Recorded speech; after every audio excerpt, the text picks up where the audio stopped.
This next video is an introduction to mindfulness and mindfulness meditation. It will be followed by several shorter videos that you may use now as well as any time in the future for a guided practice with many different examples of ways to practice mindfulness meditation. So Jon Kabat-Zinn defines mindfulness as paying attention in a particular way, on purpose, to the present moment, non-judgmentally. I'm going to say that one more time. Paying attention on purpose to the present moment, non-judgmentally. So when we go through an activity in just a moment of paying attention to our breath, we're going to do it with intention, meaning that we're choosing to pay attention to our breath. And also we're paying attention to this present moment as opposed to typically when we breathe. Instead of making a story about what's normal for us, we're going to be really curious about the breath in this moment. And we're also going to do it non-judgmentally. Mindfulness can be used as a tool to observe. So just like we discussed observing the nervous system in the last video, mindfulness would be an intentional way to practice that. And studies have shown that mindfulness with body awareness actually leads to greater neuroplasticity, meaning brain change, than mindfulness without attention to our bodies. So whenever we're doing a mindfulness activity, it might not be body oriented in and of itself, but I will ask you to, at times, tune inward and notice what's happening physically for you. Mindfulness in general will stimulate the parasympathetic nervous system, right? So that charge on the nervous system where we move into more of a place of settled rest and digest. So we can use this as a tool also in a time of need. But generally, we look at mindfulness as a practice. Just like we're not going to set a goal of running a marathon and then wait till the day of to go run 26.2 miles. We're going to practice running as we work up to the race day. We also don't want to wait until crisis strikes to practice mindfulness. The idea is that we're strengthening the muscle of our brain to learn in all kinds of environments to come back to the present moment on purpose without judgment. I want to reiterate the non-judgment piece because sometimes we also can judge the fact that we catch ourselves judging. And you'll hear that kind of in the mindfulness lingo is don't judge the judging. So we want to bring a tone of compassion to ourselves. So as I guide this next portion of attention to the breath, you're going to notice, or you may notice, that your mind wanders. And that's totally normal and to be expected. And the goal isn't to keep your mind from wandering ever. It's to notice when it does wander and then bring it back to the intention, which is to notice the present moment on purpose without judgment. So in preparation for this breathing exercise, I invite you to sit comfortably and in a posture in which you feel in alignment. So uncrossing your legs, making sure your weight is centered both side to side and forward and back in your chair or on the floor.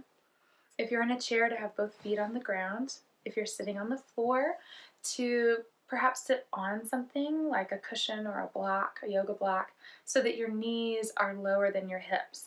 If we're crunched up, we're not really allowing breath to flow as fully through our bodies. And then be aware of your spine, letting it lift up, not straining upwards, but inviting your spine to maybe shift forward and back a little side to side and find the place where it feels most lifted without any strain. Hands, I like to place hands palms down on my legs. You can have palms up. It's up to you, whatever feels more comfortable. And then in terms of your eyes, you might find that closing your eyes helps you to really tune in to the breath and focus more fully. At the same time, you might find that when you close your eyes, more distracting thoughts come in. So I invite you to experiment with that.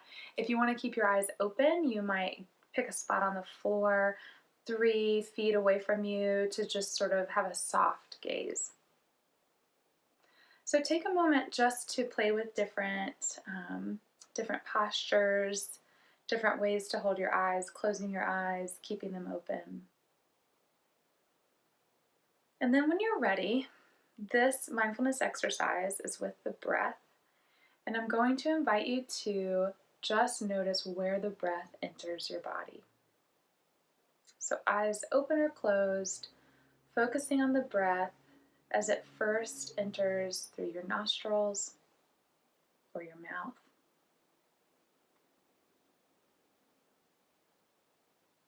Perhaps you feel the slightest sensation on your skin or on your tongue or the back of your throat, and the movement of air passing through your mouth or nose or both.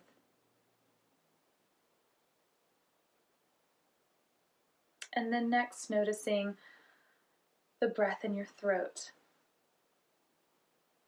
and the quality of your throat as it allows the breath to pass.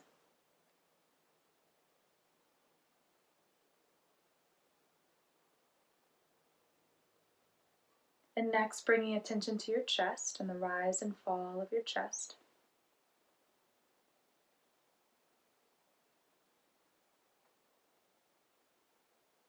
And if your mind starts to wander, notice and label that wandering thinking. By calling it thinking, we allow an interruption in the thoughts and an opportunity to come back to the breath.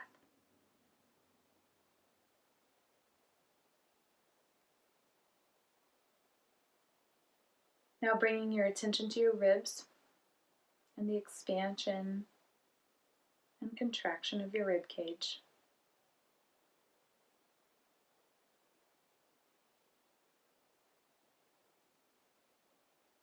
And then down into your belly, your upper belly,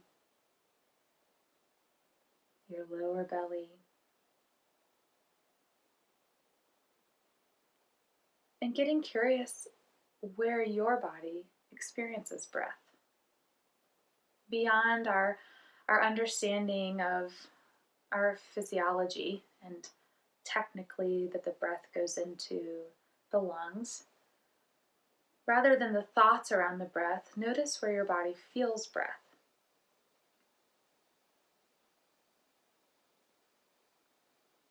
In your hips, perhaps in your legs, all the way down to your feet, perhaps not.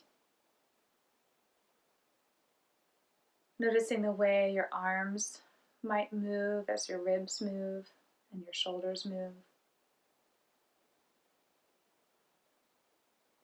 And then beginning to soften your body even more fully to the breath. Letting yourself, in a sense, be breathed by the world, by the earth, not striving to go out and get a breath, but rather receiving it into your lungs and the fullness of your body.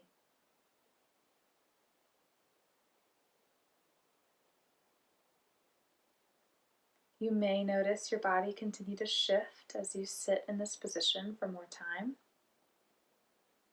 If so, notice that without judgment. You may notice pain or discomfort come up. I invite you to notice that without judgment. But just to notice and then come back to the breath.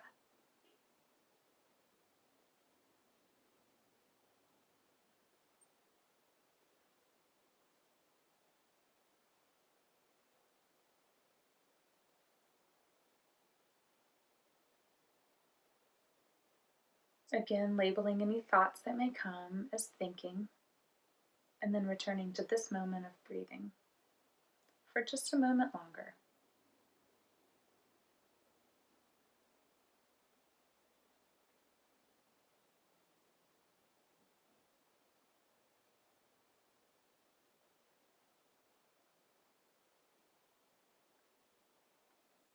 And then I invite you to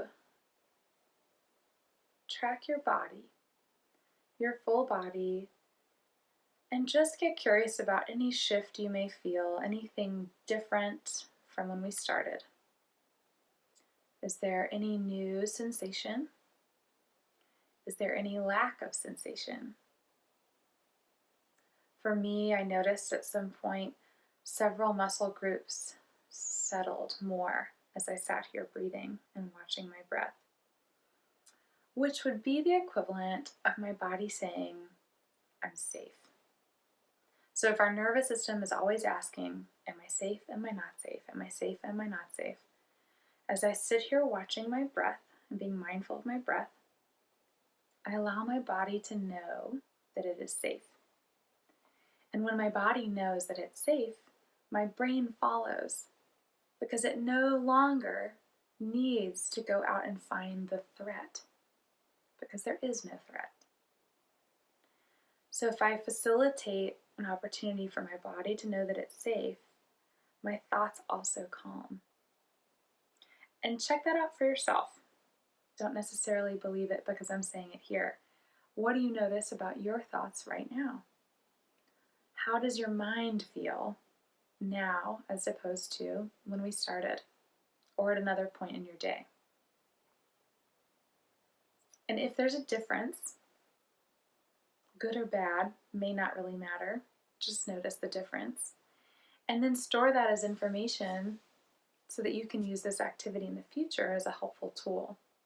And again, not only when there's a major stressor in your life, but really on a consistent basis so that you can grow your capacity to drop into this place of safety in your body more and more quickly or easily.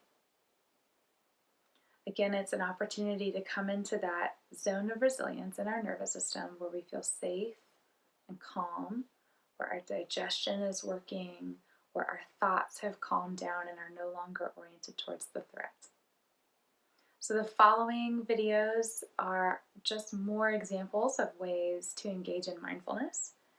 I encourage you to use them often until you can start to incorporate these activities on your own in your day-to-day life. For example, this breath awareness could be used when you're standing in line at the checkout at the grocery store, when you're at a red light in traffic, when you're on the phone with a loved one and the conversation starts to get difficult. You can take just a few breaths and track the breath through your body, returning to this place of hopefully ease for you.